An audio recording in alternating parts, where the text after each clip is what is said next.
Perfect. So tell me a little bit about this project of yours that you're working on. It looks like it's an incredible one. Thanks. Yeah. So, Secrets of the Whales was a 3 year project in the field, 3 years in the field to bring audiences into the world of whale culture, looking at five different species of whales worldwide, 24 locations, and using the latest and greatest science to reveal human like traits in these charismatic ocean animals. And what would you say was the biggest challenge about doing it? Well, the challenges of wildlife filmmaking are always there, but particularly so in the ocean, in the sense that underwater, you don't have the luxury of using very long lenses. You have to get close to your subject, even in the clearest of water. The animals have to let you close. They could easily turn around and swim away, and you could never catch them. Nor would that be productive to even try. The weather has to be good. With whales, you can't light a whale underwater with lighting or anything, so the sun has to be out. And what we were trying to do was really document the science that shows that these animals have culture, that they are doing interesting things uniquely culturally, depending where in the world they live. So, even though 3 years sounds like a lot of time, when you kind of do the Venn diagram of all the things that have to line up and come together to get these images, it really isn't that much time. So those are just some of the challenges. And what was your favorite part about filming this? I love being in the ocean. I've been exploring the ocean for decades and telling stories about the ocean wildlife, but there's something very special about being in the company of whales. And I think now that I understood some of this science, the fact that they have families, that they have food preferences depending where in the world they live, that they have singing competitions, parenting strategies, they are passing on their ancestral traditions to their young, that you see it through a very different lens. And being able to be allowed into the world of whales, if they let you in to see these things, there are some extraordinary moments. And I think that was the special thing, to, after 3 years of doing this, reflect back and see how much their societies mirror our own, really. It's incredible.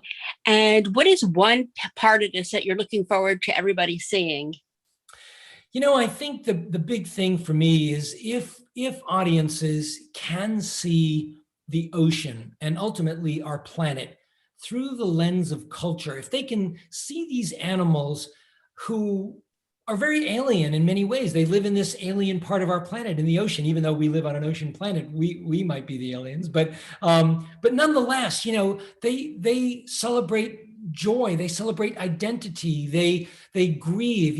We've got film of an orca mom carrying her dead calf. We have a sperm whale calf nursing from its sperm whale mom, something that's never been filmed before. We see beluga whales in a very shallow water place in the Canadian Arctic playing games and in celebrating joy in the summertime when it's light 24 hours a day. We have humpback whale moms and calves, or feeding off of Alaska, this communal feeding where old friends get together for dinner every summer. I think if we can see these animals through that lens, these highly cognitive, sentient, cultural animals, that it changes our perspective on our planet, that we are no longer apart from or above nature, but intimately connected to it. And how wonderful is that? I love it. I love it. And is there going to be a follow-up of this? Because it seems like 3 years, you have so much footage. Well, that's a really astute observation. But the reality is, even though we gathered, I think, 179 terabytes of footage to make the 4-part episode for Disney Plus, there's just those handful of gems that we were able to put together in this series. So if there's a follow-up, it won't be from cutting other footage that didn't make the initial cut. It will be going out and doing another project. So we'll see about that. But what we have, I think, is very special, and hopefully people feel the same way. Nice. And did you do any of this during the pandemic? Was there any challenges with that? No, it's a great question, but we, by the blessing of God, we came through at the end of, right at the beginning of the pandemic. I think our last crew came back from Antarctica in March of 2020. So we got in just under the wire and were able to do all the post production during the pandemic. But it worked out, well in terms of our timing as far as that goes. And what's next for you? Well, I'm currently working on a new project about the Gulf of Maine. I live in New England. I live on the coast of Maine, and the Gulf of Maine is this body of water from Cape Cod, Massachusetts, up to Nova Scotia, Canada. This historic body of water that, in no small way, fostered the colonization of America with all the bounty. But it has been identified as the epicenter of global climate change in the ocean. It's warming 99% faster than the rest of the global ocean. So lobsters and sharks and whales and all the other critters that live out there are changing. Things are changing rapidly. So I'm doing a story that celebrates this place, but also gives visual context to the changes. Oh, wow. I can't wait to see that. How long do you think that project's going to take to film? I started it last year. I'm going to continue to work on it this year, probably through at least the first quarter of next year. So we might be able to release the material at the end of 2020 or possibly even 2023. Not sure yet. Okay, okay. And where do you come up with the ideas for all these projects? Yeah, they're just ideas that, come to me based on my work. As I say, 4 decades exploring the ocean. I love the ocean. I love the animals in there. And there are things that, for selfish reasons, I want to do, but it ultimately comes down to a good story. So even if I'm sort of selfish and say I want to go out and do a great white shark story, I have to make it relevant. I have to find out if there's something there that is worth telling. National Geographic isn't gonna greenlight these things if it's not a good story. So for me, it's about finding the story and then getting excited about all the elements that are needed to tell it. And did you go to school for this, or is this just a hobby? No, no, I did, I started scuba diving when I was about 15 years old, and then discovered that photography was the way I wanted to explore the ocean. I ultimately went to college, university, studied photography, photojournalism, filmmaking, television production.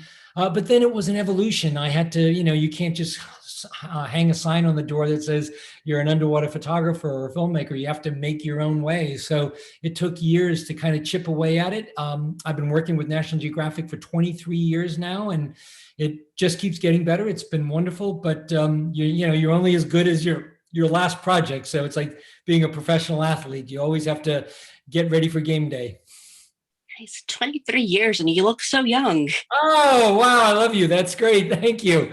I'll send you the check tomorrow. I love it. I love it. And have you considered maybe doing another kids special where you have your own show teaching them about different animals each week?